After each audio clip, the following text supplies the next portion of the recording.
দুই তিনজন করে এমনি করে পড়ে রয়েছে, যারা তলে পড়ে রয়েছে তারা চেষ্টা করতেছে বাড়ার জন্য, বাইরে হতে পারতেছে না, পরে এক এক করে টাইনে টেনে তুলে আলাদা আলাদা করে দিচ্ছে। এইটুকু আমাদের গেট খোলা ছিল না, তো গেট দিয়ে নিচে দিয়ে পড়ে গেছিলাম। মানে হঠাৎ করে গেট খোলা হয়েছিল, আমার উপরে বেশ কিছু মানুষ পড়ে গেছিল। কতজন ছিল আমি এটা বলতে পারবো না, আমার হুঁশ ছিল না। একটা ভূমিকম্প হয়ে গেল রিক্টার স্কেলে প্রায় 5-এর উপরে। তো ভূমিকম্প পরবর্তীতে আফটার 10 মিনিটসের মধ্যে আমরা প্রচুর পেশেন্ট পাই। এই পেশেন্টগুলো বিভিন্ন গার্মেন্টস থেকে আসে।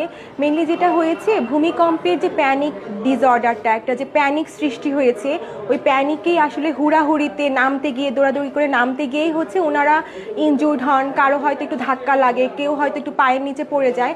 তো আমরা এখানে প্রায় শতাধিক পেশেন্ট পাই, কিন্তু খুব গুরুতর কেউ আহত হয়নি। ছোটোখাটো মাইনর ইনজুরি, আর বেশিরভাগেরই হচ্ছে প্যানিক ডিসঅর্ডার, একটু শ্বাসকষ্ট হচ্ছিল, অস্থির লাগছিল। আমরা সবাইকেই প্রাথমিক চিকিৎসা দেই।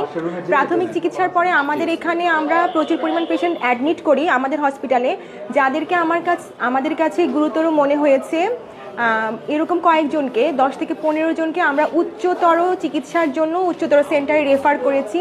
আর কিছু পেশেন্ট আছে যাদেরকে প্রাথমিক চিকিৎসা দেওয়ার পরে আমরা ট্রিটমেন্ট দিয়ে বাসায় পাঠিয়ে দিয়েছি। আশা করছি যে পর্যাপ্ত বিশ্রামের মাধ্যমে ওনারা সুস্থ হয়ে যাবেন। সারা বাংলাদেশেই যে ভয়াবহ ভূমিকম্প অনুভূত হয়েছে, আমাদের টঙ্গীতে বিভিন্ন কলকারখানার ক্ষতিগ্রস্ত হয়েছে।